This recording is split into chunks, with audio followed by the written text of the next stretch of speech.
আর বাহিরে চলে যাবে, এমন সময় মনে মনে কান্না করে, আয় আল্লাহ 3টা দিন আমার নবীর সাথে দেখা হবে না। এমন সময় আমার আল্লাহ নবী মুহাম্মদকে বলে, ও মুহাম্মদ, আমার বিলালের ঋণটা পরিশোধ করার জন্য দেখেন আপনার বাড়ির সামনে 40টা উট ভর্তি খাজানা পাঠিয়ে দিয়েছি। সুবহানাল্লাহ। আমার বিলাল, নবীজি বলে, ও বিলাল, তোমার আর মদিনায় থেকে বের হতে হবে না। আমার আল্লাহ তোমার আমলের পরে খুশি হইয়া আসমান থেকে 40টা উট ভর্তি সম্পদ আমাকে পাঠিয়ে দিয়েছে। এই উটের সম্পদগুলো তুমি আল্লাহর রাস্তায় বিলীন করে দিবা অবশিষ্ট, আর ওই ইহুদির ঋণ পরিশোধ করবা। ও আমার যুবক ভাই, হাতে রাখি পায়ে হাত রেখে বলি রে ভাই, আর মা বাবাকে কষ্ট দিস না, আর নামাজকে ছাড়িস না। ও যুবক, আর মোবাইলের গুনাহ করিস না। ও যুবক, তোমার মতো যুবক হযরতে বেলালও ছিল। বেলালের ঋণ যুবক বয়সে এমন পছন্দ করেছে আমার আল্লাহ, স্বয়ং আসমান থেকে তার ঋণ পরিশোধ করে দিয়েছে। সুবহানাল্লাহ। সংক্ষিপ্ত করে দিচ্ছি 2টা মিনিট। ও আমার ভাইরা, ও যুবক, ভালো করে শুনে নাও, যুবক বয়সের ইবাদতটা কেমন। আমার আল্লাহ তো হযরতে বেলালের ঋণ নিজেই পরিশোধ করলেন। একদিন নবীজির কাছে আসছে সাহাবীরা বলতেছেন, ইয়া রাসূলুল্লাহ, মসজিদে নববীর মধ্যে বেলাল আজান দেয়, হাফসি আজান দেয়, ও তো আশহাদু আল্লাহ সুন্দর করে উচ্চারণ করতে পারে না, ওর আজান চলবে না, ওর আজান বন্ধ করে দেন, নতুন একজন মুয়াজ্জিন সেট করে দেন। নবীজি বলছে, ও বেলাল, বেলালকে ডাকো। বেলালকে ডাকার বার বলতেছে, বেলাল, আগামীকাল থেকে তুমি আর আজান দিতে পারবা না, নতুন মুয়াজ্জিন সেট করেছি, অনেক সুন্দর আজান। বেলাল চোখের পানি ছাড়িয়া কান্দে। ফজরের আজান হয়েছে, ফজরে আজান দিয়েছে সেই নতুন মুয়াজ্জিন, খুব সুন্দর আওয়াজ। সব সাহাবীরা মদিনার মধ্যে খুশি হয়ে গেছে, আর আমার বেলাল মসজিদের এক পাশে বসিয়া বসিয়া কান্না করতেছে। তারপরে দেশের টানে চলে আসছি আপনাদের কাছে। মিজানুর রহমান আজহারি হুজুরের মাহফিলে তো মানুষ হয় মনে হয় 1-2 হাজার লোক হয়, তাই না? নাকি 15 লক্ষ লোকের আয়োজন করছে, কমপক্ষে 50টা মিডিয়ায় প্রচার করছে। আপনাদের নড়াইলের সন্তান আমি, কমপক্ষে 50টা মিডিয়ায় নড়াইলের সন্তানকে দেখছে মানুষ। বলেন সুবহানাল্লাহ। এই জন্য গলার অবস্থাটা একটু অন্যরকম। ওখানে মাহফিল শেষ করেই আমি গাড়িতে উঠে চলে আসছি আপনাদের এখানে। আগামীকালও মাহফিল আছে, আল্লাহ পাক তৌফিক দান করলে সেখানেও যাব। তো উদ্দেশ্য তো আরেকটা আছে। তো যেটা বলতে চাচ্ছিলাম, কালকের আগের দিন যেখানে মাহফিল করছি, সেই মাহফিলে প্রায় 1500 মানুষের খাবারের আয়োজন করছে কমিটি। কয়জন কত দেখি? 1500 মানুষের খাবারের আয়োজন, মহিলা পুরুষ সহ, বিশাল বড় আয়োজন। শুনলাম কালেকশন কয় টাকা হয়েছে, গ্রামেতেই শুধু কালেকশন হয়েছে 5.5 লাখ টাকা। কয় টাকা? মাহফিলের কোনো কালেকশন করা লাগে নাই, এমনি আগের থেকে 5.5 লাখ টাকা কালেকশন হয়েছে। এখন কি করবে এত টাকা দিয়ে? খিচুড়ির আয়োজন করছে। এখন অনেকে তো শুনছেন মাইকিং যখন করছে তখন জিজ্ঞাসা করলাম, ওয়াজের মাইকিং করার সময় কি খিচুড়ির কথা বলছিলেন? কয় হ্যাঁ হুজুর, মেহমানদারির কথা বলছে। বললাম তাহলে অসুবিধা, টেনশন করার দরকার নেই। লোক কিছু প্রথম দিকে না চাপলেও ওই খিচুড়ি যখন দিবে ওই সময় চাপবে। আলহামদুলিল্লাহ দেখলাম ওই খিচুড়ি পাওয়ার আগের থেকেই চাপছে। এসার পরে যে বসছে আর ওঠে নাই। আলোচনার পরে শুনলাম ওখানে ফোন দিয়ে কয় আলোচনা শুনে পেট ভরি নাই। আপনি আরও আধা ঘন্টা খানিক, 1.5 ঘন্টা খানিক, আরও 1 ঘন্টা খানিক আলোচনা করলে মোটামুটি পেট ভরতো। আমি বললাম সারা রাত যদি বক্তি থাকি তাহলে পেট ভরবে না।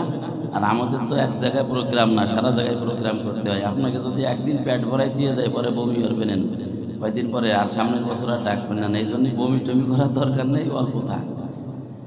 তো উদ্দেশ্য এখানে যদি খিচুড়ি টিচুড়ির কোনো আয়োজন আছে নাই? চাচারা কথা বললেন, যেহেতু এলাকার মানুষ, এলাকার ভাষা দিয়ে কথা বললে কথা বোঝাই উঠাইতে পারি, এজন্য এলাকার ভাষা ব্যবহার করতেছি। আপনারা আবার মনে করেন না যে কোন অশিক্ষিত বক্তারে ধরে নিয়ে আসলাম যে আমাদের এলাকার ভাষায় কথা কয়। কথা যেখানে যেভাবে, যে অঞ্চলে যেভাবে সেভাবে কথা বলা, এটা একটা নিয়ম। আল্লাহ নবী সাল্লাল্লাহু আলাইহি সাল্লাম তিনি আগমন করেছেন আরব ভূমিতে। আল্লাহ নবীর ভাষা ছিল আরবি এবং ফসিহ বলি সাহিত্যিক ছিলেন। ফাসাহাত বালাগাত সাহিত্যপূর্ণ কথা তিনি মানুষের সামনে বলতেন সহজে বোধগম্য হওয়ার জন্য। তো আজকে যেহেতু আমাদের খিচুড়ির কোনো আয়োজন নাই, তাহলে আমাদের বোঝা গেল যে না, আমরা যারা এখানে কম বেশি যারা আপনারা আসছেন, উদ্দেশ্য একটাই, সেটা হলো কিভাবে এখান থেকে একটা কথা শুনতে পারি, কিভাবে একটা কথা জীবনের জন্য সেট করতে পারি, কিভাবে একটা কথা আমল করে জান্নাতে যেতে পারি। আমার সাথে কি আপনারা একমত নাকি দ্বিমত?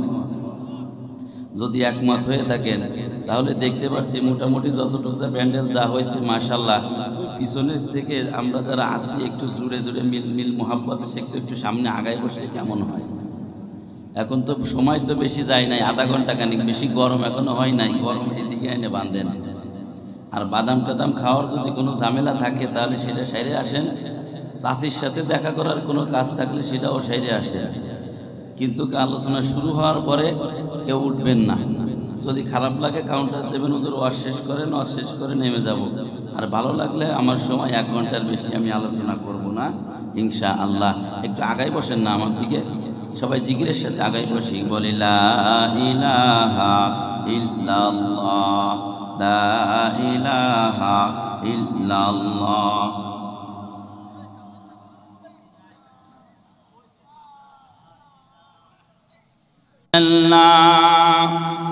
ما في قلبي غير الله،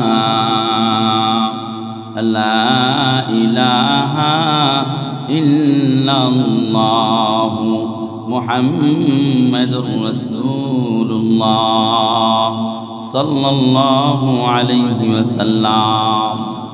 তো আমরা যেহেতু এখানে এসেই পড়েছি, আমাদেরকে আল্লাহ পাক তার নবীর মাধ্যমে একটা ঘোষণা দিয়ে বলে দিয়েছেন যে হে নবী, আপনার উম্মতদেরকে বলে দিন, যখন কোনো মানুষ একটা মাহফিলে আসে বসে কিছু কথা, ছোট্ট একটা হাদিস বলে আমার আলোচনায় চলে যাব। আমরা যেখানে বসলাম, বসার জন্য আল্লাহ তাআলা একটা লাভ আমাদেরকে দিয়েছে। দুনিয়ায় যত কাজকর্ম আমরা করি, সমস্ত কাজকর্মের কিন্তু একটা লাভ আছে। পরের জমিনে কিষেন দি আমরা যে দিন শেষে যেন আমাদেরকে টাকা দেয়। ড্রাইভার পরের গাড়ি ভাড়া চালায়, দিন শেষে মালিককে কিছু টাকা দেয়, নিজের জন্য কিছু পারিশ্রমিক হয়। সবাই পরস্পরে কিছু লাভ খোঁজে।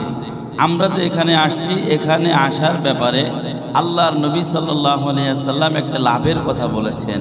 মুসলিম শরীফের 6565 নম্বর হাদিসের মধ্যে হযরত জাবের রাদিয়াল্লাহু তাআলা আনহু একটা হাদিস বলেছেন, قال رسول الله صلى الله عليه وسلم ما اجتمع قوم في بيت من بيوت الله يتلون كتاب الله ويتدارسون بينهم إلا نزلت عليهم السكينة وغشيتهم الرحمة وحفتهم الملائكة وذكرهم الله في من عنده। সকলে বলি আল্লাহু আকবার। আমার নবীজি ঘোষণা করে, ও আমার উম্মতের দল, ও আমার উম্মতের দল, দুনিয়ায় যখন কোনো মানুষ এক জায়গায় কোরআনের তেলাওয়াত করার জন্য অথবা কোরআনের তাফসীর শোনার জন্য এক জায়গায় একত্রিত হয়, আমার আল্লাহ বলেন ইল্লা নাযালাত আলাইহিমুস সাকিনাহ, আমার আল্লাহ ওই মানুষের উপরে সাকিনা নামক প্রশান্তি বর্ষণ করে দেন। সুবহানাল্লাহ। ইল্লা নাযালাত আলাইহিমুস সাকিনাহ ওয়া গাশিয়াতহুমুর রাহমা ওয়া হাফফাতহুমুল মালাইকা ওয়া যাকারাহুমুল্লাহু ফী মান হামিদা।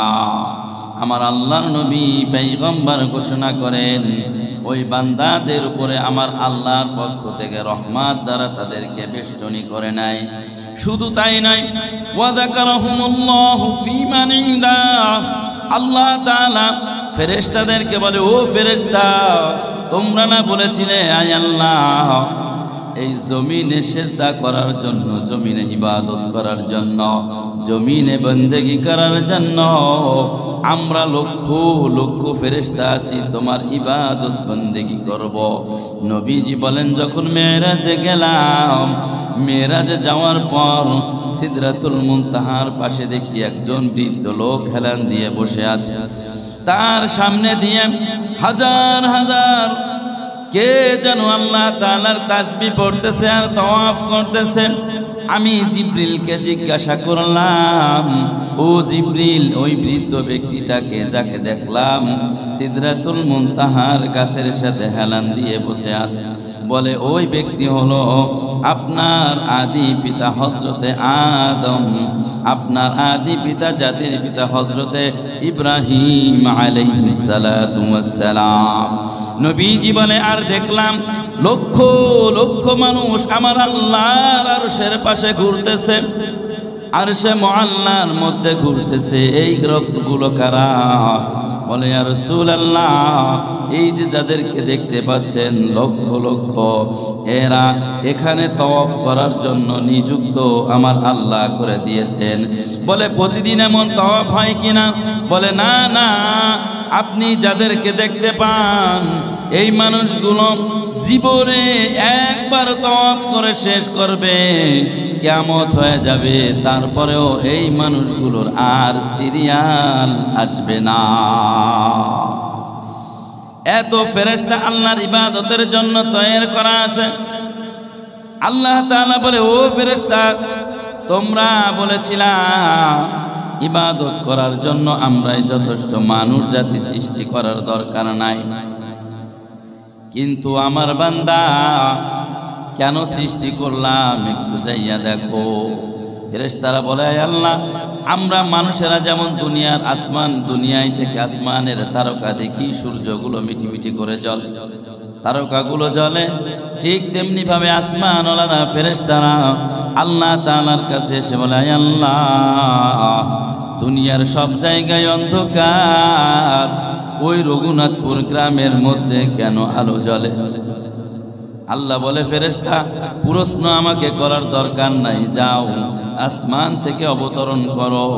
হাদিসে আসছে, ওয়া ইউনাজ্জিলুল মালাইকা তাবকান আলা তাবকান মিনাল আরদি ইলাস সামাইদ দুনিয়া। আসমান থেকে আমার আল্লাহ বলে, ও ফেরেশতারা, দুনিয়ার সব জায়গায় অন্ধকার, ওই গ্রামে কেন আলো জ্বলে আমাকে বলো, নতিজা জানাও, ফলাফল জানাও। ফেরেশতারা আসমান থেকে একজনের ঘাড়ের উপরে একজনে এইভাবে অবতরণ করতে থাকে, নামতে থাকে। হাদিসে আসছে, একজনের ঘাড়ের পরে আর একজনের ঘাড়ের পরে উঠতে উঠতে এইভাবে আমার আল্লাহর আরশে মহল্লা পর্যন্ত পৌঁছে যায়। আল্লাহ বলে, ও আমার ফেরেশতারা, দুনিয়ার সব জায়গায় অন্ধকার, ওখানে কি দেখলা? বলে, আয় আল্লাহ, ওখানে দেখলাম আপনার কিছু বান্দা বসে আছে কোরআনের মাহফিল শোনার জন্য, আর আপনার একজন গুনাহগার বান্দা সবার সামনে বসে আলোচনা করছে। আমার আল্লাহ বলে, কেন বসে আছে? দুনিয়ার কোনো লোভ লালসা আছে কিনা? বলে, আয় আল্লাহ, দুনিয়ার কোনো লোভ লালসা নাই। বলে, কিসের আশায়? বলে, আয় আল্লাহ, আপনাকে আপনার দেওয়া জান্নাত পাওয়ার আশায়। কথা বলেন, জান্নাতের আশায় কিনা? জান্নাত পাওয়ার আশায়। বলে, আর কিসের আশায়? বলে, জাহান্নাম থেকে মাফ পাওয়ার আশায়। বলে, আর কিসের আশায়? বলে, আয় আল্লাহ, আপনার বান্দাদের মধ্যে একটা আফসোস আছে। বান্দা জান্নাতে যাওয়ার পর যে আফসোসটা থাকবে, সেই আফসোসটা হলো, মাওলা, আপনাকে ইউমিনুনা বিল গায়ব, আপনাকে না দেখিয়া ঈমান এনেছি, আল্লাহকে না দেখিয়া আমরা আল্লাহর উপরে ঈমান এনেছি। আমাদেরকে বলাও লাগে না আল্লাহর উপরে ঈমান আনার জন্য। আল্লাহ এক, আমার মালিক এক, আমার খুদা এক, আমার রব এক, আমার পালনেওয়ালা এক, এক বলে স্বীকার করেছি, আপনাকে দেখি নাই। আল্লাহ বলে আমার বান্দা যদি ওখানে বসে থাকে মাহফিলের শেষ পর্যন্ত আর তওবা করিয়া খালিস দিলে চোখের পানি ছাড়িয়া এই মাহফিলের প্যান্ডেল থেকে বের হয়, আমি আল্লাহ ঘোষণা করলাম আমার বান্দাদের নাম আমি জাহান্নামের খাতা থেকে কেটে দিব। শুধু তাই নয়, জাহান্নামের খাতা থেকে নাম কেটে দেওয়ার পর আমার বান্দার নামটাকে আমি জান্নাতি খাতায় উঠাইয়া দিব। আল্লাহু আকবার।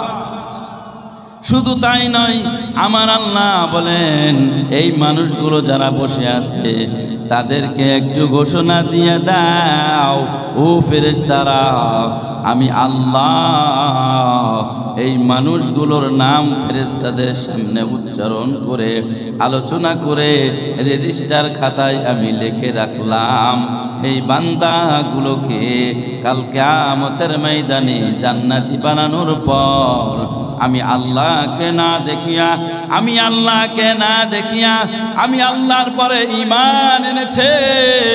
আমানতু বিল্লাহি ওয়া মালাইকাতিহি ওয়া কুতুবিহি ওয়া রুসুলিহি ওয়াল ইয়াউমিল আখির ওয়াল কদরি খাইরিহি ওয়া শাররিহি মিনাল্লাহি তাআলা ওয়াল বা'সি বা'দাল মাউত।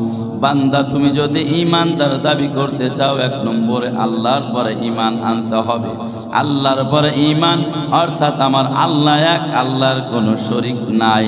দুই নম্বর হলো ওয়া কুতুবিহি, আমার আল্লাহ যত কিতাব নাজিল করেছেন কিতাব কুরআন সহ সব কিতাবের উপরে ঈমান আনতে হবে।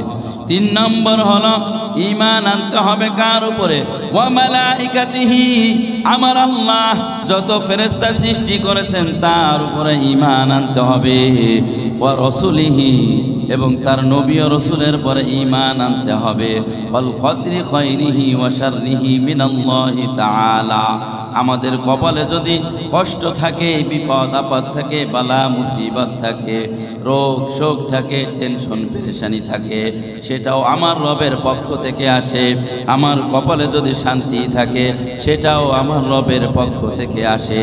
এই কথার উপরে যার পরিপূর্ণ ঈমান থাকবে এবং ওয়াল বা'সি বা'দাল মাউত, মরার পরে আমার আল্লাহ আবারও আমাদেরকে উঠাবেন, উঠায়া আমাদের জন্য আবারও হিসাব নিকাশ করবেন। এই বেসিক জিনিসগুলোর উপরে যে বান্দা ঈমান আনবে, ঈমান আনার পর আমার বান্দা যখন জান্নাতে প্রবেশ করবে, জান্নাতে ঢোকার পর সবাই মিলে আবদার করবে, আয় আল্লাহ না দেখিয়া তো সব মেনে নিলাম, কিন্তু একটা আবদার তোমার কাছে এখনো বাকি, তোমাকে একটু দেখে আমাদের মনটাকে একটু শীতল করতে চাই কি চাই না? আল্লাহ বলবেন, ও বান্দা ওমা তাশতাহি আনফুসুকুম, তোমাদের অন্তরে যা চাবে, জান্নাতে যাওয়ার পর মানুষের অন্তরে যা চাইবে তাই হবে। আল্লাহু আকবার।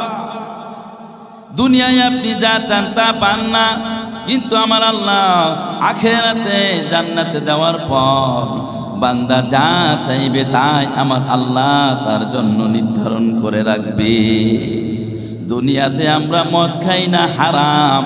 আল্লাহ বলবে, ও বান্দা দুনিয়ায় মদ খাও নাই, এখন যদি তুমি জান্নাতি মদ খেতে চাও তোমার জন্য মদের ব্যবস্থা আছে। ও বান্দা তুমি জান্নাতে আসার পর তোমার যত চাহিদা আছে সব চাহিদা আমি আল্লাহ পূরণ করব। বলো কি আশা? বলে আল্লাহ সব আশার থেকে বড় আশা তোমার দিদার। আল্লাহ বলবে, বান্দা নিশ্চয় তোমার আশাটা পূরণ করার জন্য আমি তৈরি হয়ে গেছি। আমার আল্লাহ বলবে, যা জান্নাতি মানুষের সামনে খাবার দে, মাছের কলিজা ভুনা আর রুটি জান্নাতি মানুষের সামনে খাবার হিসাবে, জান্নাতি মানুষের সামনে খাবার হিসেবে দেওয়ার পর ওই জান্নাতি মানুষ রুটি আর মাছের কলিজা ভুনা একসাথে ধরবে, ধরে মাত্র মুখের মধ্যে দিবে। এমন সময় আমার আল্লাহ ঘোষণা করবে, ইয়া আবদি ইরফা রাসাকা ইলাস সামা, ওই আমার বান্দা আসমানের দিকে তাকা, আমি আল্লাহ দেখ তোদের আশা পূরণ করার জন্য প্রস্তুত হয়ে গেছি। দেখ দেখ বান্দা আসমানের দিকে তাকা। হাদিসের মধ্যে আসছে মান রাআল আবদা ইলা সামাই দুনিয়া, যখন ওই আসমানের দিকে তাকাইবে, ওয়াজহা রাব্বিকা যুল জালালি ওয়াল ইকরাম, আমার রবের চেহারা দেখিয়া বান্দার গালের ভিতর যে রুটি আছে এই রুটি কামড় মারতে পারবে না, আমার আল্লাহর দিকে তাকাইয়া থাকবে, তাকাইয়া থাকবে। 1-2 মিনিট নয়, 1 সেকেন্ড 2 সেকেন্ড নয়, 1-2 ঘন্টা নয়, 1-2 সপ্তাহ, 1-2 মাস নয়, বছর নয়। আমার নবীজি বলেন, ও নবীর উম্মতের দল, 70,000 বছর জান্নাতি মানুষ গালের মধ্যে রুটি নিয়ে আমার আল্লাহর দিকে তাকাইয়া থাকবে, চোখে একমাত্র পলক পড়বে না। ই দুনিয়া নস্তে বাশাদ খাহেরা, ই দুনিয়া নস্তে বাশাদ মাহেরা, আখিরাত রা দরবুয়াদ গর্ববুয়াদ, আখিরাত রা গর্ব খাহি আগুনাত। চিৎকার করে বলো মুসলমান আল্লাহু আকবার। আবারও বলি আল্লাহু আকবার। ও রঘুনাথপুর গ্রামবাসী ভাইরা আমার, বাবারা আমার, মানুষ যখন নাকি তাকাইয়া থাকবে আমার আল্লাহর দিকে, আমার আল্লাহ বলবে, বান্দা দেখ দেখ আমি আল্লাহর দিকে তাকাইয়া ফাহাল্লা হালালাহু ওয়া হারামা হারামাহু। ও বান্দা, তোমার সামনে ঘুষের টাকা আসছে, ঘুষ গ্রহণ করো নাই, সুদের টাকা তুমি লাগাও নাই, ধাইন করে টাকা তুমি লাগাও নাই। ও বান্দা, তোমার সামনে মহিলা আসছে, তোমার সাথে জিনা করার জন্য আহ্বান করছে, তুমি সাড়া দাও নাই। ও বান্দা, অন্যের মাল দেখেছো, তুমি চুরি করো নাই। ও বান্দা, তুমি তোমার সন্তানের হক নষ্ট করো নাই, তোমার ভাই বোনের হক তুমি নষ্ট করো নাই।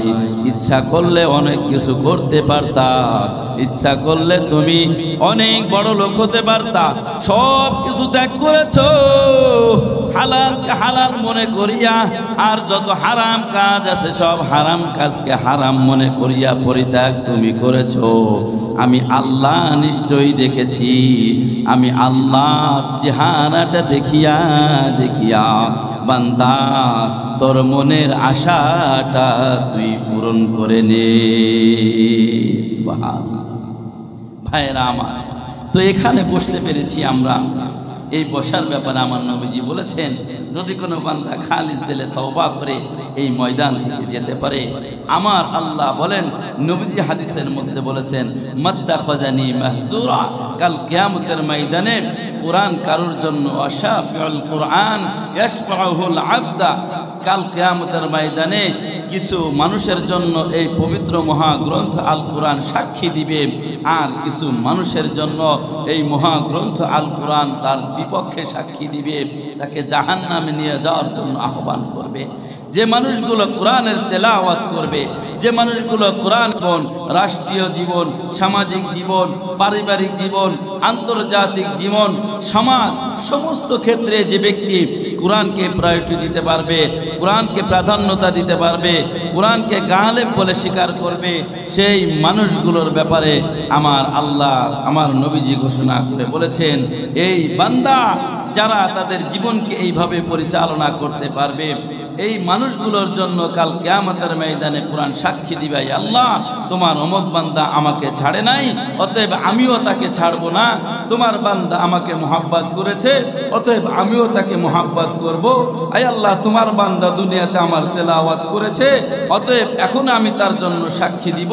আয় আল্লাহ, তোমার বান্দা তার জীবনটাকে কোরআন অনুযায়ী পরিচালনা করেছে, অতএব তাকে জান্নাতে না দেওয়া পর্যন্ত আমি কোরআন তার মাথার থেকে সরব না। বলি সুবহানাল্লাহ।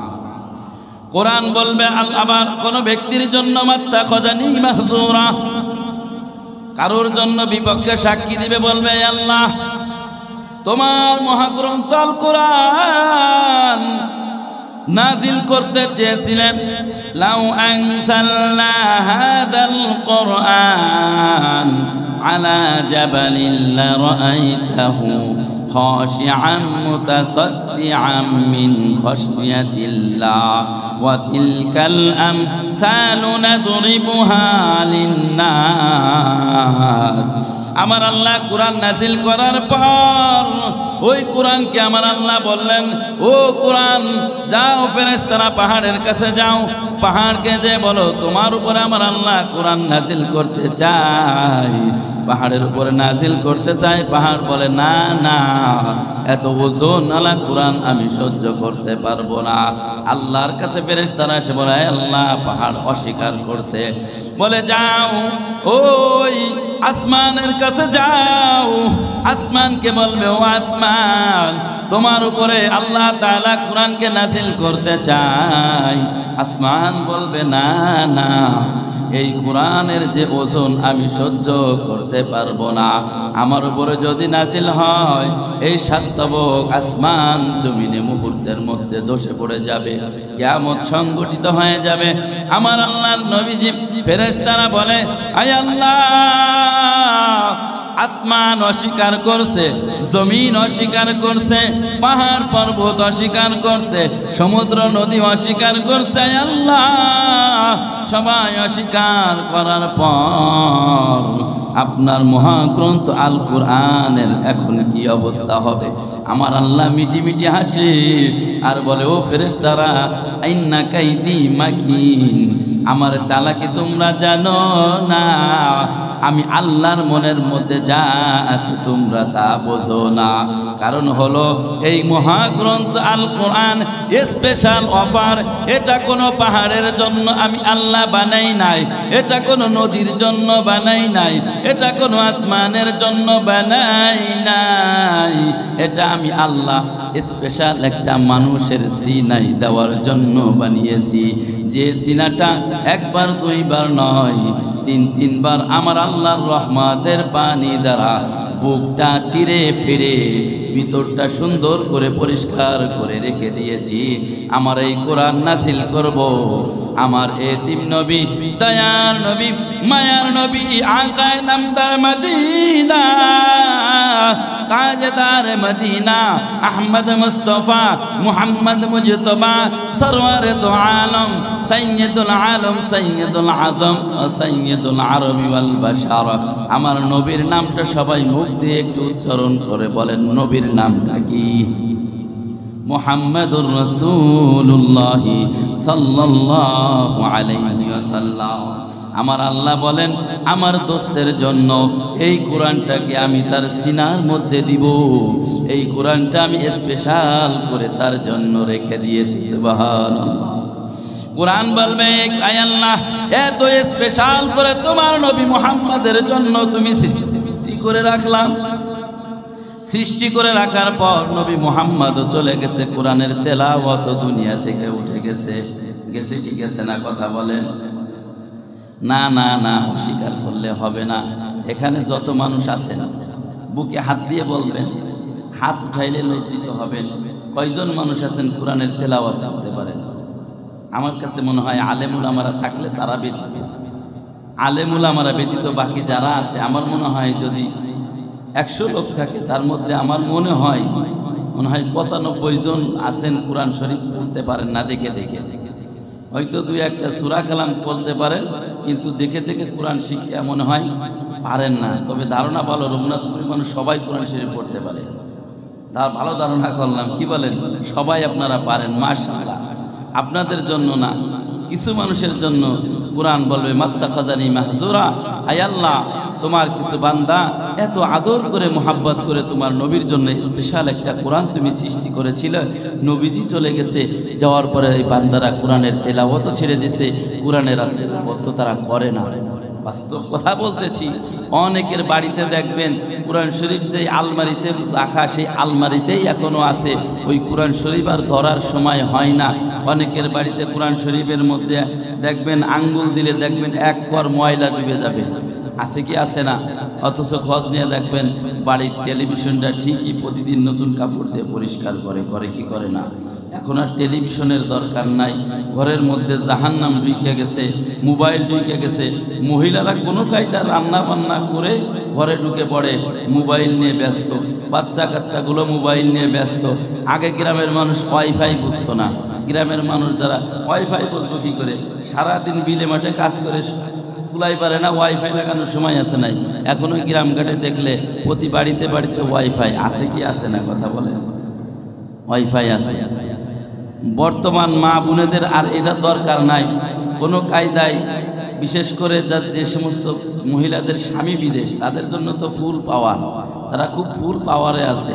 বিদেশের থেকে টাকা পায়, বাজারঘাট করে আর এমনি এমনি উড়ায় এই সমস্ত মহিলা। এবং যারা প্রতিটা ঘরে ঘরে মোবাইল ঢুকে গেছে, ঢুকে যাওয়ার আগে কিছু দেখতাম ছোটকালে কিছু কিছু মারা ছিল, দাদিরা ছিল, ফজরের পরে ঘরের দুয়ারে বসে পাটি একটা নিয়ে খেজুরের পাটির উপরে বসে গুনগুন গুনগুন করে কোরআন শরীফ পড়তো। কিন্তু এখন আর ওইটা দেখা যায় না। আপনি এখন ফজরের পরে লোকই পাবেন না বাড়িতে ঘুমানো। আপনি যাবেন ফজরের নামাজ পড়বেন, গ্রামে যদি 50টা বাড়ি থাকে, 50টা বাড়ির 1 থেকে 2টা বাড়ি এমন হবে যে ফজরের জন্য নামাজে উঠছে, আর বাকিগুলো নামাজে ওঠে নাই। কারণ কি? সারা রাত মোবাইল দেখছে। মোবাইল দেখে অত সকালে কি আর ঘুম থেকে উঠা যায়? তাই না? এরকম আমি মনে হয় কিছু অবাস্তব কথা বলতেছি নাকি? বাস্তব কথা আপনাদেরকে বলতেছি। তো বাড়িতে কোরআনের তেলাওয়াত নাই। আল্লাহর নবী সাল্লাল্লাহু আলাইহি ওয়াসাল্লাম বলেছেন, লা তাত্তাখিযুল বুয়ুতাল কুবুর, তোমরা তোমাদের বাড়িটাকে কবর বানায়ো না।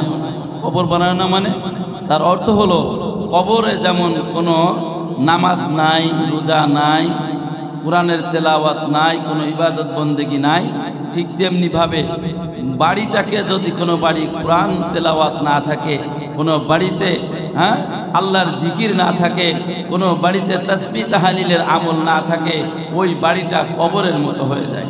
এই জন্য আল্লাহ নবী বলেছেন যে তোমরা তোমাদের বাড়িটাকে কবর বানায়ো না। এখন বলেন তো, আপনারা যারা আসছেন কয়জনের বাড়ি? সবার বাড়ি তো কবরই, কি ঠিক কি ঠিক না? কবরই হয়ে গেছে, দুনিয়ার কবর।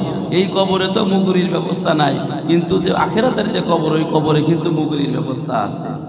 কাল কিয়ামতের ময়দানে কুরআন বলবে, মাত্তাখাযানি মাহজুরা, আয় আল্লাহ আমাকে পরিত্যাগ করেছিল তোমার অমুক বান্দা, অতএব তাকে যতক্ষণ পর্যন্ত তুমি শাস্তি না দিবা ততক্ষণ পর্যন্ত আমি তার বিরুদ্ধে আমি সুপারিশ করতেই থাকবো, তার বিরুদ্ধে আমি অভিযোগ করতেই থাকবো। বলেন নাউজুবিল্লাহ। এটা যেহেতু যুবকদের মাহফিল, যুব সমাজের উদ্যোগে যেহেতু আয়োজিত মাহফিল, আমার সময় 1 ঘন্টা কাছাই গেছি, কথা বলে শেষ করে দিব। যুবক ভাইদের উদ্দেশ্যে আমি কিছু কথা বলতে চাই। আমি আসার পরে দেখছি এখানে যুব সমাজের উদ্যোগে আয়োজিত, সেহেতু যুব সমাজের উদ্যোগে কিছু কথা বলতে চাই।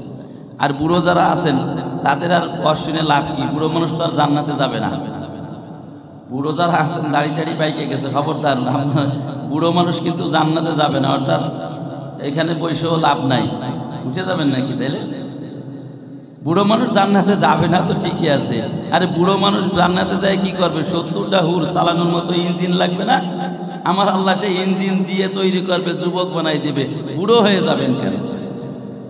এই জন্য হতাশার কোনো কারণ নাই। বুড়ো চাচারাও বসবেন, যুবকরাও বসবেন। আপনাদের সামনে আমি পবিত্র কালামুল্লাহর একটা আয়াত তেলাওয়াত করেছি, আল্লাযীনা ইউমিনুনা বিল গায়ব। এই কথার উপরে আমার তাফসীর শেষ করে দিব ইনশাআল্লাহ।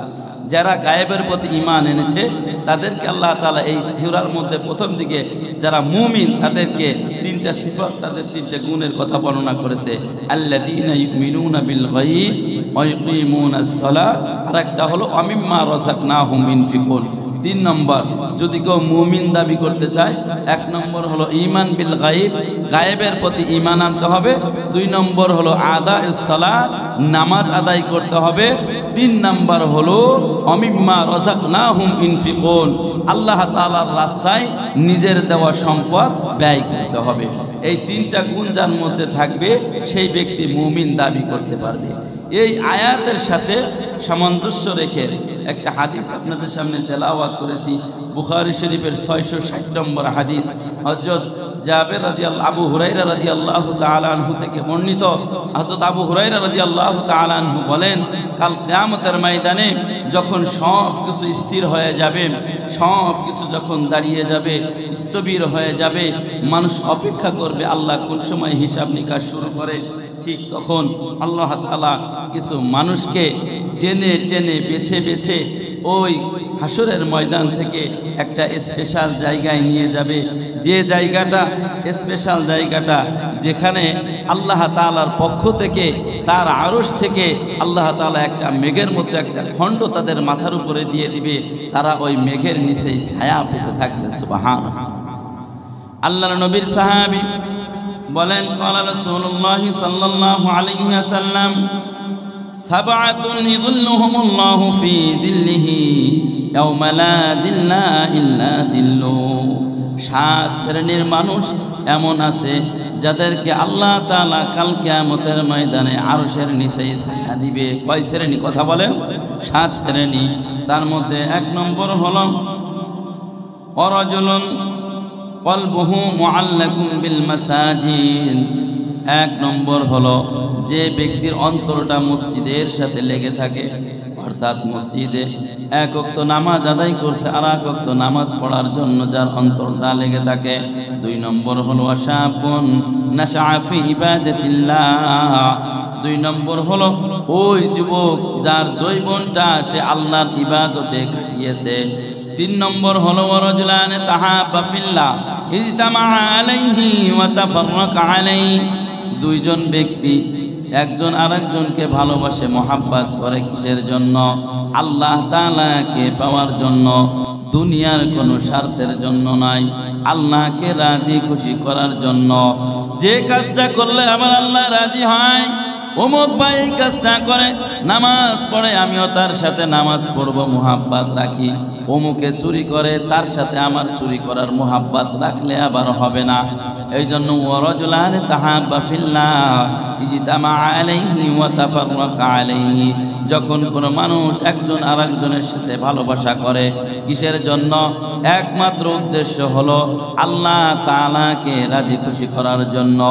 আর যদি তার সাথে সম্পর্ক ছেদ করতে হয়, তাহলে সম্পর্ক ছেদ করবে যে আল্লাহ তাআলার নাফরমানি করেছে, অতএব তার সাথে আমার কোনো সম্পর্ক চলবে না। এই হলো 3 নম্বর। 4 নম্বর হলো রাজুলুন দাআত ইমরাআতুন যাতা মানসাবিন ওয়া জামালিন। কোন যুবককে, কোন পুরুষকে, কোন সুন্দরী রমণী আহ্বান করেছে জিনা করার জন্য, তার সাথে একত্রিত হয় নাই। এমনকি যখন কোনো গুনাহ করার জন্য পরিবেশ হয়েছে, দুনিয়ার কেউ যা কিছু দেখতে পারেন না তা দেখেন কে? কথা বলে। দুনিয়ার যখন কেউ দেখতে পারে না তা দেখেন আমার আল্লাহ। এমনও পরিবেশ হয়েছে ইচ্ছা করলে খারাপ কিছু করতে পারত, কিন্তু আল্লাহ তাআলার ভয়ে কোনো কিছু করে নাই এই ব্যক্তির জন্য। আর এক ব্যক্তি হলো ওয়ারাজুলুন তাসাদ্দাকা বিসাদকাতিন। ওই ব্যক্তি যে আল্লাহর রাস্তায় খরচ করে, কিসের জন্য? ফাআখফাহা, এমন গোপনে আল্লাহর রাস্তায় খরচ করে, হাত্তা লা তা'লামা শিমালুহু মা তুনফিকু ইয়ামিনুহু। ডান হাতে যা দান করছে বাম হাতে তা পায় না। 7 নম্বর হলো ওয়ারাজুলুন যাকারাল্লাহু খালিয়ান ফাফাযাত আইনা। কিছু মানুষ এমন দেখবেন সমাজের মধ্যে 5 ওয়াক্ত নামাজ একসাথে আদায় করি, একসাথে পড়ি, কিন্তু কিছু মানুষ সব মসজিদে এমন থাকে, সবার আগে মসজিদে আসে, আবার সবার পরে মসজিদ থেকে বের হয়। আছে কি আছে না? আবার কিছু মানুষ এমনও পাবেন সবার আগে মসজিদে না, সবার পরে মসজিদে আসে আর সবার আগে বের হয়।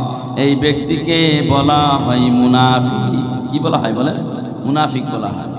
একজনে নিয়ত করছে শয়তান খাওয়াবে, আরে খাওয়াবে শয়তান।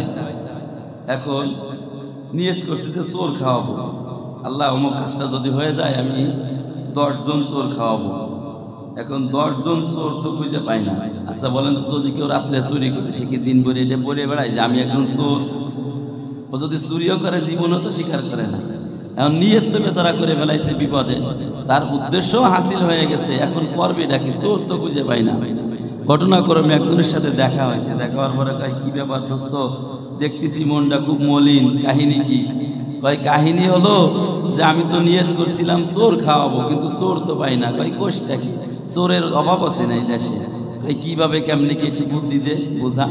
কয় কি যে, শোন, আমাদের ইউনিয়নে, এটা আপনাদের কোন ইউনিয়ন? সিংহাসনপুর, পুরুলিয়া ইউনিয়ন।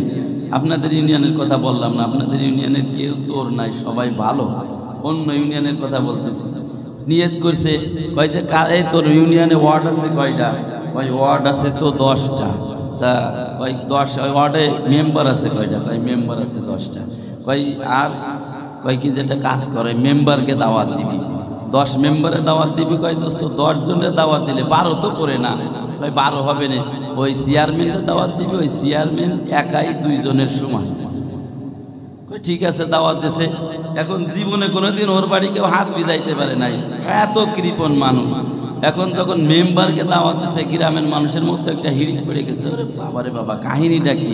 এ তো জীবনে ওর বাড়ি হাত ধোয়ার মতো কোনো লোক নাই যে হাত ধুইছে বলে মনে হয় না। এ আছে কি আছে না?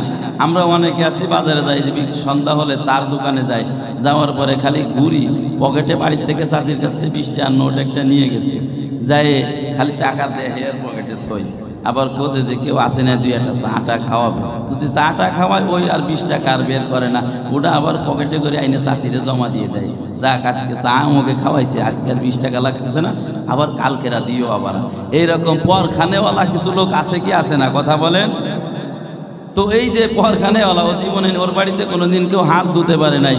তো এখন যেহেতু দাওয়াত দিছে, মেম্বাররা সবাই মিলে কয় কি ব্যাপারটা কি? ওর জীবনে ওর বাড়িতে তো কোনোদিন খাওয়ার আয়োজন করে না, এখন কাহিনী কি? খাওয়ার আগে জিজ্ঞাসা করতেছে, কয় কি যে ভাই আগে খাইয়ে নেন তারপরে বলবো, এর আগে বলা যাবে না। খাওয়া টাওয়া শেষ, এখন মেম্বাররা কয় কাহিনীটা কি একটু বলতো দেখি।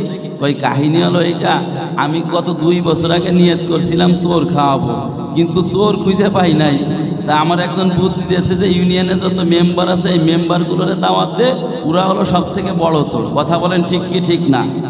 এখন চেয়ার মেম্বাররা মিলে সবাই মিলে কয়, আরে আল্লাহ, বাসটা তো ভালো মতোই দিলি, খাওয়ার আগে দিলি না, তাহলে আমরা বলাতাম, খাওয়ার পরে দিলি। এখন যাই হোক, কয় কি যে আমরা তো 10 জন, তুই তো নিয়ত করছিস 12 জন। কয় কি কেন? ওই যে দেখো না, চেয়ারম্যান পেট বাসায় দিয়ে খাচ্ছে, ওই চেয়ারম্যান একাই 2 জনের সমান। কথা বলেন ঠিক কি ঠিক না? মসজিদের জন্য পায়খানা সিঁড়ি দিয়েছে, চারি আছে না, 3টে চারি দিয়েছে। এখন মেম্বার কি করছে, সে চারি খাই ফেলাই দিচ্ছে। সবাই চারি তো খাইছে, চারির সাথে রড ফট আছে তাও খাই ফেলাই দেয়, তাই না? কথা বলেন, তাল ফিটের মতো গিলে খাই ফেলাই দেয় সবাই। এইরকম পরখানেওয়ালা মেম্বার আছে কি আছে না? কথা বলেন। চোরের দিন শেষ করতে হবে, চোরের রাজ্য শেষ করতে হবে। দীর্ঘ 15টা বছর ধরে কি পরিমাণে চুরি আর লুটপাট করছে। হ্যাঁ, আজকে যারা ধানমন্ডির 32 নম্বর বাড়ি ভাঙ্গা নিয়ে যারা মায়া কান্না করতেছে, এই সমস্ত মানুষগুলোর মায়া কান্না দীর্ঘ 15টা বছর ধরে কি হয়েছে আপনারা জানেন না? স্বয়ং 32 নম্বর জাতির পিতা বঙ্গবন্ধু শেখ মুজিবের বাড়িতে আপনারা যারা মোবাইল চালান দেখতে পারবেন, শত শত আয়না ঘর পাইছে। আজকেরা দেখলাম অনেক জায়গায় রক্তের থুকা থুকা জায়গায় জায়গায় পড়ে আছে, অনেক জায়গায় জুতা পড়ে আছে, অনেক জায়গায় রশি পড়ে আছে, অনেক জায়গায় জামা, ছিঁড়া জামা পড়ে আছে। কি হয়েছে ওখানে? ওখানে কি হয়েছে বুঝতে পারতেছেন না? না জানি কত মায়ের বুক খালি হয়েছে, না জানি কত মানুষের আত্মচিৎকার ওখানে হয়েছে, না জানি কত মায়ের সন্তান চিৎকার করেছে পানি খাওয়ার জন্য। একটু পানি দাও, হয়তো বা তার কপালে পানি ওঠে নাই। না জানি কত মায়ের বুক খালি হয়েছে, না জানি কত সন্তান এতিম হয়েছে, কত সন্তান। ওই যে নরসিংদীর ইলিয়াস জানেন না, খুন করছে সেনাপ্রধান, তৎকালীন সেনা ল্যাবের যে প্রধান ছিল, হত্যা করেছে। প্রধানমন্ত্রীর কাছে আসলে আরেক মায়া কান্না, মেয়েটাকে জড়াই ধরে কত কান্না করছে। মনে হয় শেখ হাসিনার মতো, ওর মতো বাটপার আর ওর মতো মুনাফিক দুনিয়ায় আর কোনো প্রধানমন্ত্রী নাই। ওই সে নিজেই হত্যা করেছে ইলিয়াসকে, স্বয়ং নিজেই জেলখানায় যায় হত্যা করেছে, জবাই করেছে। সব কিছু আস্তে আস্তে বের হয়ে আসছে। আরে ওই যমুনা নদীতে ফেলে দিছে, আর তার মায়েকে জড়াই বলে, আরে তোমার বাবার জন্য তো আমাদেরও কষ্ট লাগে, অনেক কিছু বুঝপর দিয়ে দিছে। এইরকম ধানমন্ডি 32 নম্বর বাড়ি ভাঙ্গার জন্য যাদের মায়া কান্না হয়, তারা দীর্ঘ 15টা বছরের ইতিহাস খোঁজেন, ইতিহাস দেখেন। ইতিহাস খুঁজলে দেখতে পারবেন বিরোধী দলীয় যারা ছিল, শুধু বিরোধী দলীয় বাদ দিলাম, একটা মাহফিল করতে দেয় নাই, কোরআনের কথা বলতে দেয় নাই। কোরআনের মাহফিলে একটু কথা বললেই হুজুর রাজনীতি কথা বন্ধ করেন। অনেক জায়গায় এমন হয়েছে স্টেজের মধ্যে আওয়ামী লীগের নেতা কর্মীরা বক্তার মুখকে বন্ধ করেছে, বক্তার সাথে খারাপ ব্যবহার করেছে। কথা বলেন ঠিক কি ঠিক না? এই রাজনীতি আর চলবে না। এই চোর, বাটপাত, সন্ত্রাস এইগুলোর আর কোনো প্রশ্রয় আপনারা দিবেন না, ঠিক আছে তো ইনশাআল্লাহ? তো সম্মানিত ভাইয়েরা, বলতেছিলাম চেয়ারম্যান সহ মেম্বারে দাওয়াত দিয়েছে, 12 জন পূর্ণ হয়েছে। আচ্ছা, এই কথা বলার পরে ওর কি আর মোটামুটি অবস্থা কেরাসিন না? তো ভাইয়েরা আমার, এই কথাটা কেন বলতেছিলাম, যে কিছু মানুষ এমন আছে যে যারা মসজিদে আসে সবার শেষে আবার বের হয়। কি ছিল জানেন? আমি বললাম কি ছিল কাকা?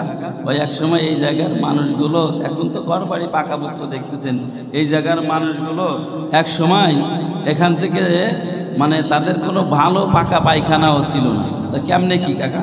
ভাই ওই যে পায়খানা চাপলে কোনো বিটার বিড়ি দেখা নেই, বদনা ভরে নিয়ে এই যে ট্রেন লাইনের পাশে আসতো আর বাথরুম সেরে চলে যেত।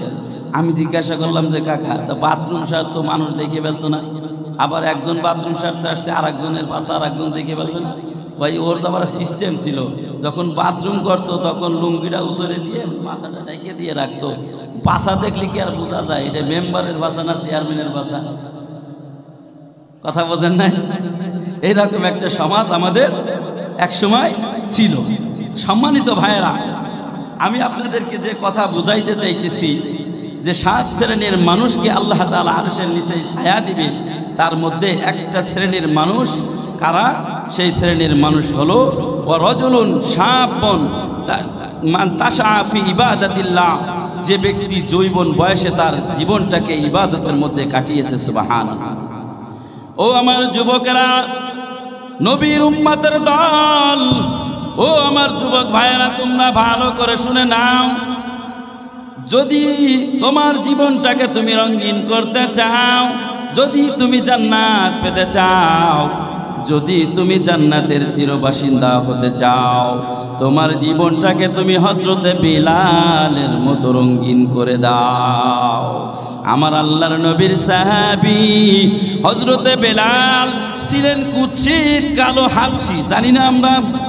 তার নাকের ছিদ্র এমন ছিল, আল্লাহর নবীর সাহাবীর কথা এভাবে বলা যাবে না। মোট কথা দেখতে খুবই কুশ্রী ছিলেন, কিন্তু আমার নবীর যৌবন বয়সে নবীর সংস্রব পাওয়ার কারণে ওই বিলাল আল্লাহ তাআলা তাকে এমন পাওয়ার দিয়েছেন, নবীজির স্পেশাল পিএস হয়ে গেছেন। সুবহানাল্লাহ।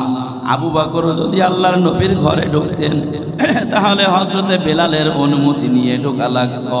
ওমর আসলে ওমর আল্লাহ হযরতে বেলালের অনুমতি নিয়ে ঢোকা লাগতো। কিভাবে আল্লাহর নবীর সংস্রবে গেলেন? কিভাবে যুবক? আল্লাহ তাআলা নবীজি জান্নাতে যাওয়ার আগে বিলালকে জান্নাতে তার পায়ের আওয়াজ বলেন মেরাজের রজনীতে। বিলালকে বলে, ও বেলাল, তুমি কি এমন আমল করো আমার আল্লাহ তার আগে আমার আগে তোমাকে জান্নাতে শব্দ পেলাম। হযরতে বেলালের কথা বলতেছি। হযরতে বেলাল একদিন আল্লাহর নবী গারে হেরায় ধ্যান করতেছেন। নবীজি ধ্যান করার সময় বেলাল সে ছিল উমাইয়ার রাখাল। উমাইয়া কাফেরের রাখাল ছিল, ছাগল চড়াইতো। ছাগল চড়ানোর জন্য নবীর ধারে গেছেন। যাওয়ার পর কয়েকদিন দেখছে। নবীকে দেখার পর একদিন নবীজি বলতেছেন, ও রাখাল ভাই, এদিকে আসো, আমার কাছে আসো। নবীজি বলে, আমার বড় পিপাসা লাগছে, আমার বড় ক্ষুধা লাগছে, আমাকে একটু দুধের ব্যবস্থা তুমি করে দাও। বিলাল বলেন, ও ভাই, আমার কাছে যত বকরি দেখছেন একটা বকরিতেও বেশি দুধ হয় না। নবীজি বলে, ও ভাই আমার কাছে বকরিটা নিয়ে আসেন। বকরিটা নিয়ে আসার দায়িত্ব আপনার, আর ওই বানের মধ্যে হাত দেওয়ার দায়িত্ব আমার, আর ওই বানের মধ্যে দুধ এনে দেওয়ার দায়িত্ব আমার আল্লাহ। হযরতে বিলাল হাবশী রাদিয়াল্লাহু তাআলা আনহু ছাগল এনে নবীর কাছে দিয়েছেন। দেওয়ার পর আমার নবী ওই সব থেকে যে ছাগলটা দুর্বল ছিল ওই ছাগলের উলানে যখন আমার নবী হাত দিয়েছেন, হাত দেওয়ার সঙ্গে সঙ্গে ওই ছাগলের থেকে এত পরিমাণ দুধ। হযরতে বিলাল বলে, নবীর দিকে তাকায় আছে, আর এই ব্যক্তিরে তো দেখি, কিন্তু এই ব্যক্তি এমন কি ব্যক্তি যে ব্যক্তি একটা জীর্ণ শীর্ণ ছাগলের উলানে হাত দেওয়ার সাথে সাথে দুধে ভরে গেল। আল্লাহর নবী পান করলেন, বিলালকে পান করাইলেন, নবীজিও চলে গেল, বিলালও চলে গেল। হযরতে বিলাল বাড়ি এসে ঘুমায়, রাত্রে শুয়ে আছে, কিন্তু বিলালের মাথার মধ্যে চক্কর খায় এমন একজন ব্যক্তিকে আমি দেখলাম। পাহাড়ের ধারে জীবনে এত সুন্দর মানুষ দেখি নাই, যার হাতের সংস্রব লাগার সাথে সাথে ছাগলের উলানে দুধ এসে গেল। এই ব্যক্তিটাকে আমি একটু জিজ্ঞাসা করব। দ্বিতীয় দিন বেলাল গেছেন, যাওয়ার পরে নবীজির কাছে গেছে। নবীজির কাছে যাওয়ার পর বলে, বেলা এখনো নাম জানে না। বলে, ও যুবক একটু দুধ আজকেও খাওয়াবানি। বলে, খান দুধ খান। আজকেও নবীজি দুধ খেয়েছে। আজ বিলাল মনে মনে ভাবতেছে আমি একটু জিজ্ঞাসা করব আপনি কে, কিন্তু সাহসে কোলাই না। নবীর সামনে যখন যাই, নবীর চেহারা দেখিয়া সব কিছু ভুলে যায়। ভুলে যাওয়ার পর আবারও বাড়িতে আসছে, কিন্তু রাত্রে ঘুম হয় না। রাত্রে ঘুমায় আছে, রাত্রে ঘুম হয় না। আমার নবীর কাছে আবারও তৃতীয় দিন গেছেন। যাওয়ার পর নবীকে দেখছে। নবী আজকে জিজ্ঞাসা করার মতো সুযোগ হয়েছে। বলে, আপনি কে ভাই? আপনাকে তো চিনি না। বলে, আমি উমাইয়ার গোলাম। বলে, আপনি কে? আমিও আমার নিজের পক্ষ থেকে আপনার পরিচয়টা জানার জন্য তিনটা দিন চেষ্টা করছি, জানতে পারি নাই। বলে, আমি হলাম মুহাম্মাদুর রাসূলুল্লাহ, আমার উপরে ঈমান আনা ফরজ। আল্লাহ এক, আল্লাহ ছাড়া কোনো মালিক নাই।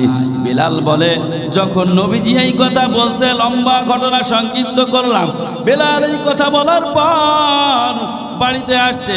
বাড়িতে আসার পর পরের দিন নবীর কাছে গেছে। যাওয়ার পর বলে, ইয়া রাসূলুল্লাহ, আমি তো উমাইয়ার গোলাম, আমিও তো দীর্ঘদিন অপেক্ষা করতেছিলাম আপনার। আজকে আপনার সাথে আমার সাক্ষাৎ হয়ে গেছে, আমাকে কালিমা পড়াইয়া মুসলমান বানাইয়া দেন। হযরতে বেলাল যখন নাকি মুসলমান হয়ে গেছে, সারা মক্কা মদিনার মধ্যে খবর হয়ে গেছে বেলাল মুসলমান হয়ে গেছে। উমাইয়া শুনছে বেলালের অবস্থা। উমাইয়া ডাক দিয়েছে, আবু জাহেল, উতবা, সাইবা ডাক দিয়েছে। হযরতে বেলালকে এমনভাবে আঘাত আর প্রহার করেছে। বেলালকে বলে, ও বেলাল, আমাদের ধর্মের পরে ঈমান আনো, তোমার আল্লাহকে ভুলে যাও। একবার বিলালকে জমিনের পারে শোয়াইয়া দিছে। পিঠের মধ্যে আগুন, শরীরের রক্ত মাংস মিশে আগুন পর্যন্ত নিভে গেছে। এমন সময় আবু বকর পাশ দিয়ে যায়। যাওয়ার সময় বলে, ও বেলাল ভাই, তুমি ওই একবার তুমি একটু মিথ্যা কথা বলো। 3 জায়গায় মিথ্যা কথা বলা যায়। কয় জায়গায়? 3 জায়গায় মিথ্যা বলা যায়। একটা হলো জান বাঁচানোর জন্য, আর একটা হলো 2 জনের মধ্যে বিবাদ মিটানোর জন্য, 3 নম্বর হলো স্ত্রীকে খুশি করার জন্য মিথ্যা বলা যায়। বিলাল বলে, ও বিলাল, তুমি একবার বলো তোমার জানটা বাঁচানোর জন্য। বলে, আবু বকর ভাই, আমি যতবার চেষ্টা করি আমার মুখ দিয়ে সনাম হয় না। আমার মুখ দিয়ে আমার আল্লাহ আল্লাহ বের হয়। আমি 1000 বার চেষ্টা করি, আমার জিহ্বাটাকে নিয়ন্ত্রণ করতে পারি না। আল্লাহর নবীর কাছে হযরত আবু বকর আসছে, ইয়া রাসূলুল্লাহ, ইয়া হাবিবাল্লাহ, বেলালকে তো এইভাবে প্রহার করতেছে, আমি যাই বেলালকে একটু উদ্ধার করব। আমার নবীজি বলে, ও আবু বকর, যে টাকা দিয়ে বেলালকে উদ্ধার করবা, ছাড়াই আনবা, আমি নবীর কাছ থেকেও কিছু দিনার আর দিরহাম নিয়ে যাও। ওই বেলালকে ছাড়াই আনার জন্য আমাকেও কিছু অংশগ্রহণ করিয়ে নাও। হযরত আবু বকর ছাড়াই আনছে। হযরতে বেলাল রাদিয়াল্লাহু তাআলা আনহু আল্লাহর নবীর কাছে আসছে। আসার পর হযরতে বেলাল বলে, আমি একদিন অনেক অভাবের মধ্যে পড়লাম, অভাবগ্রস্ত মানুষ। আমি এক ইহুদির কাছ থেকে কিছু টাকা ঋণ নিয়েছিলাম, ঋণগ্রস্ত হয়ে গেছি। আমি একদিন ফজরের নামাজ পড়ার জন্য রওনা দিয়েছি। যখন রওনা দিলে ইহুদি আমার সামনে দাঁড়িয়ে গেছে, বলে, আজকে তুমি আজান দিতে পারবা না যতক্ষণ পর্যন্ত আমাকে টাকা না দিবা। বেলাল বলে, ভাই আমাকে 3টা দিন সময় দাও। ইহুদি বলে, তোমাকে 3টা দিন সময় দিলাম। বেলাল তাড়াতাড়ি করে নবীজির কাছে আসছে। আয়েশা বলে, ইয়া রাসূলুল্লাহ, অমুক ইহুদি আমার কাছে টাকা পাবে, অমুকের টাকা পরিশোধ করার জন্য আমি 3টা দিন সময় নিয়েছি। আমি মদিনার বাইরে চলে যাব, আপনার সাথে 3টা দিন আর দেখা হবে না। আমার কাছে টাকা নাই, পয়সা নাই। এই কথা বলতেছে বলে বেলাল বাড়িতে গেছে। রাত্রে জামা কাপড় গুছাই মদিনার বাইরে চলে যাবে। এমন সময় মনে মনে কান্না করে, আয় আল্লাহ, 3টা দিন আমার নবীর সাথে দেখা হবে না। এমন সময় আমার আল্লাহ নবী মুহাম্মদকে বলে, ও মুহাম্মদ, আমার বেলালের ঋণটা পরিশোধ করার জন্য দেখেন আপনার বাড়ির সামনে 40টা উট ভর্তি খাজানা পাঠিয়ে দিয়েছি। সুবহানাল্লাহ। আমার বেলাল, নবীজি বলে, ও বেলাল, তোমার আর মদিনায় থেকে বের হতে হবে না। আমার আল্লাহ তোমার আমলের পরে খুশি হইয়া আসমান থেকে 40টা উট ভর্তি সম্পদ আমাকে পাঠিয়ে দিয়েছে। এই উটের সম্পদগুলো তুমি আল্লাহর রাস্তায় বিলীন করে দিবা অবশিষ্ট, আর ওই ইহুদির ঋণ পরিশোধ করবা। ও আমার যুবক ভাই, হাতে রাখি হাত, পায়ে হাত রেখে বলি, রে ভাই, আর মা বাবাকে কষ্ট দিস না, আর নামাজকে ছাড়িস না। ও যুবক, আর মোবাইলের গুনাহ করিস না। ও যুবক, তোমার মতো যুবক হযরতে বেলালও ছিল। বেলালের ঋণ যুবক বয়সে এমন পছন্দ করেছে, আমার আল্লাহ স্বয়ং আসমান থেকে তার ঋণ পরিশোধ করে দিয়েছে। সুবহানাল্লাহ। সংক্ষিপ্ত করে দিচ্ছি 2টা মিনিট। ও আমার ভাইরা, ও যুবক, ভালো করে শুনে নাও, যুবক বয়সের ইবাদতটা কেমন। আমার আল্লাহ তো হযরতে বেলালের ঋণ নিজেই পরিশোধ করলেন। একদিন নবীজির কাছে আসছে, সাহাবীরা বলতেছেন, ইয়া রাসূলুল্লাহ, মসজিদে নববীর মধ্যে বেলাল আজান দেয়, হাফসি আজান দেয়। ও তো আশহাদু আল্লাহ সুন্দর করে উচ্চারণ করতে পারে না, ওর আজান চলবে না, ওর আজান বন্ধ করে দেন, নতুন একজন মুয়াজ্জিন সেট করে দেন। নবীজি বলছে, ও বেলাল, বেলালকে ডাকো। বেলালকে ডাকার বার বলতেছে, বেলাল, আগামীকাল থেকে তুমি আর আজান দিতে পারবা না, নতুন মুয়াজ্জিন সেট করেছি, অনেক সুন্দর আজান। বেলাল চোখের পানি ছাড়িয়া কান্দে। ফজরের আজান হয়েছে, ফজরে আজান দিয়েছে সেই নতুন মুয়াজ্জিন, খুব সুন্দর আওয়াজ। সব সাহাবীরা মদিনার মধ্যে খুশি হয়ে গেছে। আর আমার বেলাল মসজিদের একপাশে বসিয়া বসিয়া কান্না করতেছে, বলে, আয় আল্লাহ, সমস্ত সাহাবীরা নিম্ন আদালতে আপিল করে আমি বেলালকে মুয়াজ্জিন থেকে বরখাস্ত করেছে। আমি উচ্চ আদালতে আপিল করলাম তোমার কাছে। আমি বেলালের জবান হয়তো তুমি ঠিক করে দাও, না হয় এইভাবে তুমি আজানটা করে দাও। বেলাল বলে, আয় আল্লাহ, আমার তো কোনো দোষ নাই, আমার কোনো দোষ নাই।